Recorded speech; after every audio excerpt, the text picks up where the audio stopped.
Hello everybody, welcome back. Jiu-Jitsu 2000 here today.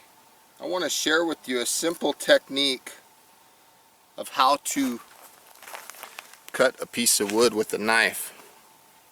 First thing I like to do is I like to lay the base of my thumb on this portion of my knife. Okay. Now a lot of people would hold the piece of wood that they want to cut between their thumb and the blade. Okay, and there's nothing wrong with doing this. The problem is I've seen a lot of people twist the wood. Well, there's a big old bee or something. I've seen a lot of people twist the wood away from their thumb upwards towards the edge of the knife, and what would eventually happen is their thumb would come into the blade because they would be twisting this way as I'm showing you. So what I like to do is I like to twist the opposite direction, which is into my thumb. And what happens is the wood continuously gets closer and closer to my thumb as the blade cuts into the material. And then once you get a little thing cut, you can break it and you have a nice clean cut. And what I like to use these little twigs for is when I want to find north by using the shadow stick technique, or anything that you would use some small twigs for. But see, because of the direction of rotation that I'm using, it's just coming closer to my thumb and not away from it. So I'll do a couple more. So basically I'm sitting like so, rolling towards my thumb. This keeps the wood connected close to my thumb so I don't run the wood away and risk the potential chance, like I said a second ago, of having my wood go away from my thumb and eventually having my thumb go into the blade. So this is a technique that I like to use to cut my small pieces of wood. It's a pretty safe technique. It makes a nice clean cut. It does a great job. And I'm going to make a few sticks, and here in a moment I'm going to share with you how to find north using the shadow stick technique.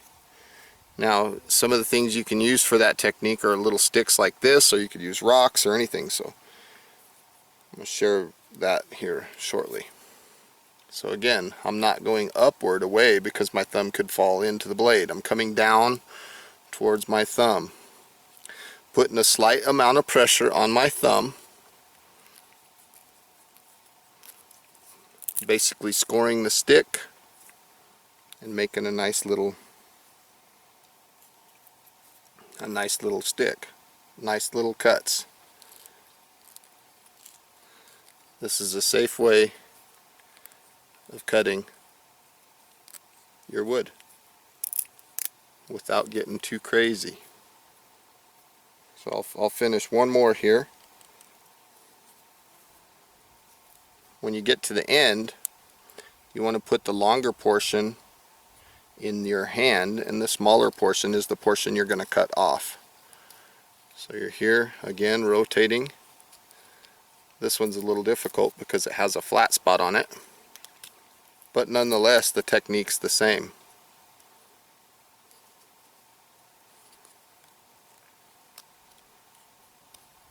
So I'm just scoring the wood, getting it to the point where it's going to be ready to break. Let me set these down. So I'm here holding my thumb and rotating towards my thumb.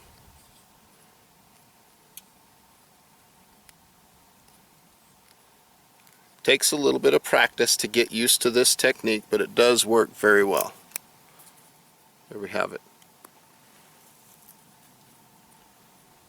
So that's a simple technique that I like to use to cut small pieces of wood. You could use that technique on larger pieces of wood too. It just takes a little more effort, a little more time.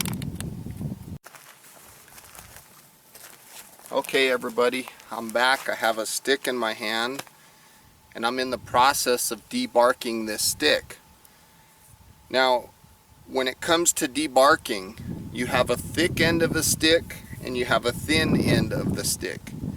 My recommendation is starting from the thicker side of the stick and moving your knife away from you towards the thinner side of the stick, letting the shavings come off.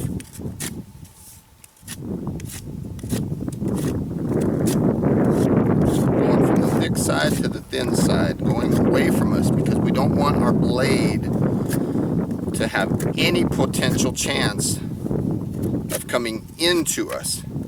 Now, for a lot of you that might be viewing this video, you might be sitting there saying, yeah dude, that's pretty common sense. And a lot of these videos that I'm going to be sharing about survival related things, they are a lot of common sense. So if you already understand some of the things that I'm referring to, then good for you. But if you don't, hopefully there'll be someone out there that'll catch some good information off of some of these things.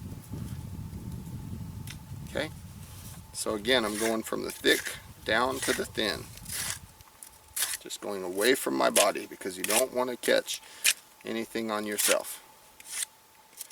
Now, like I said earlier, all these trimmings that come off, I'm going to flip around. Now I'm going to go towards the thick end. But all these trimmings that come off, you can use them to make cordage. You could use them for fire starter. You know, let them dry out. Use them for fire starter. There's a lot of uses that could come out of using these little twigs, or excuse me, these shavings that are coming off. You could find a bunch of uses for those. Let them dry out. They make a pretty good fire starter. Especially if you're in an environment where you don't have a lot at your disposal. Maybe there's not a lot of wood, or maybe there's not a lot of things, or maybe there's plenty of wood, but maybe the wood is scarce or not dry or something. Another technique that I like to use, let me come closer, is using the blade of my knife perpendicular to the bark and scraping the wood like this. Now what this does is it works almost as sandpaper. You don't want to use a serrated part. That's why I'm holding my thumb right here, so that the only part of my blade that comes in contact with the wood would be the flat side. So this could be used to make tinder. See that? You can make some real nice fire starting tinder. Let that stuff dry, it works great. Or you could use this technique, just for the lack of a better term, as sandpaper, because it does a very good job cleaning up the wood. And I like it because, like I mentioned earlier, you make some nice tinder out of it. So again, don't use the serrated edge. Just put your thumb up there close to the blade. Just clean your stick. This is a good technique for making tinder. It's also a good technique for cleaning up your stick, getting rid of all the rough edges.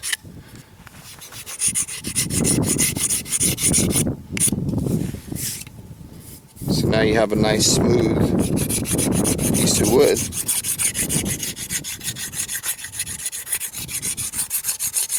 So if you're making a walking stick or something like that, this would be a good technique to use on the end that you're going to hold, because it'll be nice and clean.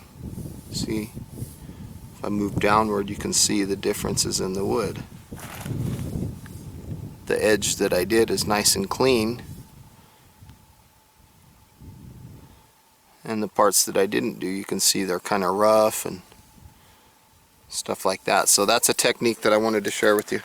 Hope you enjoyed it.